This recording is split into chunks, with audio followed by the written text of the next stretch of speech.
In today's episode, we're going to be talking about short sales. What is a short sale? If I am a homeowner and I'm going through a hardship, can I do a short sale? Let's see. Hello everybody, this is Marialarealtor.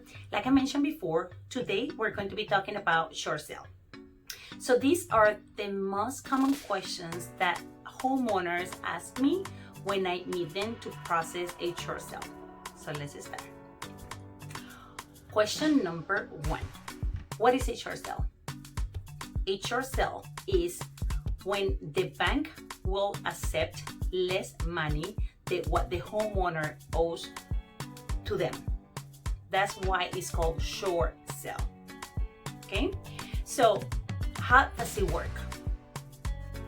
Well, normally the homeowner will meet with a realtor, will determine the price that you guys are going to put it in the market.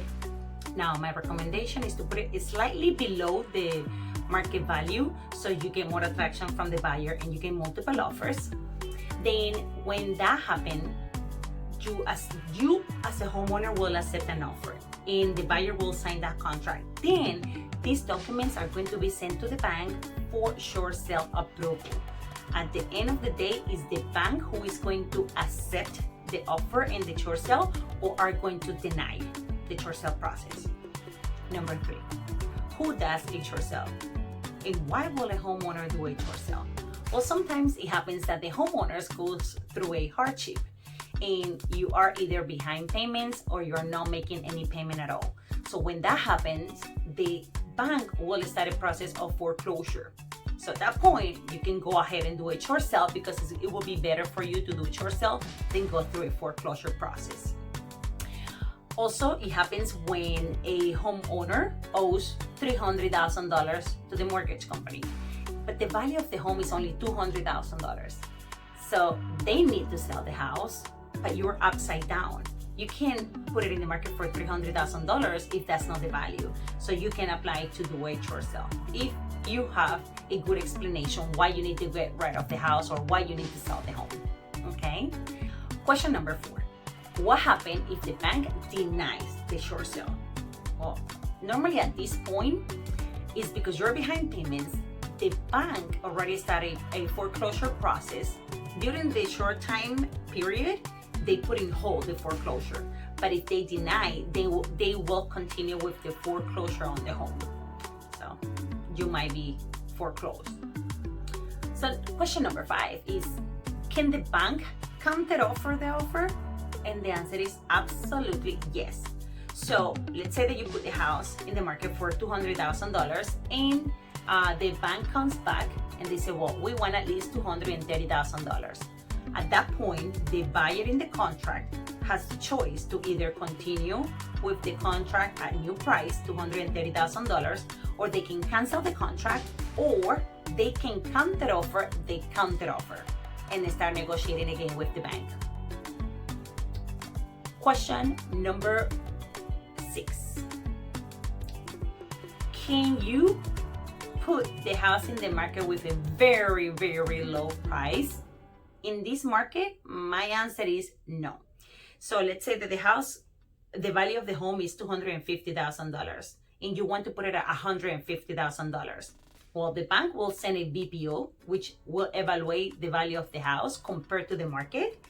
And if the BPO says, well, the value of the house is $250,000 because it's in good condition, then they're probably going to counter offer the offer of the buyer. At this point in this market, because we have low inventory, I will say the answer is no low balls to the banks right now if you are in the seller's market. Question number 7. Who pays the realtor and negotiator? Okay. The recommendation number 1 is to hire a realtor to represent you during the transaction. Now, you are doing a short sale because you don't have money to pay the mortgage. So during these transactions, you are going to pay $0 as a seller. No, you're not going to pay the commission of the realtor. You're not going to pay negotiator. You're not going to pay closing costs. The bank is the one that is going to pay for the realtor's commission and closing costs. and the buyer will pay for a negotiator if there is one during the transaction. Some realtors use negotiators, some others realtor like me, I don't use a negotiator, but that fee is normally paid by the buyer, not the seller. How does the short sale affect the seller? Well, number one is that the credit score is going to be affected. Number two is that the bank is the one that is sitting in the driver's seat, meaning they are the ones who has to approve the short sale, or they deny, or they will come with the counter offer, and they take their time. So number three will be, this process takes longer than a regular sale. It can take as short as 60 days, as long as 14 months, 16 months. It depends on the bank. Next question, I will say that is number 9. What is the difference between regular sale and a short sale? Well, in a short sale, the bank is the one who has to accept the offer. They are the one who are going to approve the price. And the process will take longer on a short sale compared to a regular sale. And in many occasions, a negotiator, a short sale negotiator, is involved in the transaction, which in normally transactions, they won't be. Okay, that's the biggest difference. And can you buy a house after you do a short sale? The answer is yes, you can buy a home. Now, you cannot buy a home just yet. You have to wait at least 3 years from the moment that the deed was transferred from you to the buyer. From that point, into 3 years, you're gonna be able to buy an FHA loan house. Now, the good thing is that you might be able to qualify for first-time home buyer, because if you don't own a property, a real estate property for the last 3 years, you are considered a first-time home buyer. All right, these are the most common questions that I get asked regarding short sale. If you have any other question that I didn't cover, just type it down and then I will answer that for you if I know. And if I don't, I will get an answer for you. And don't forget to subscribe at the bottom, and I will see you all next week.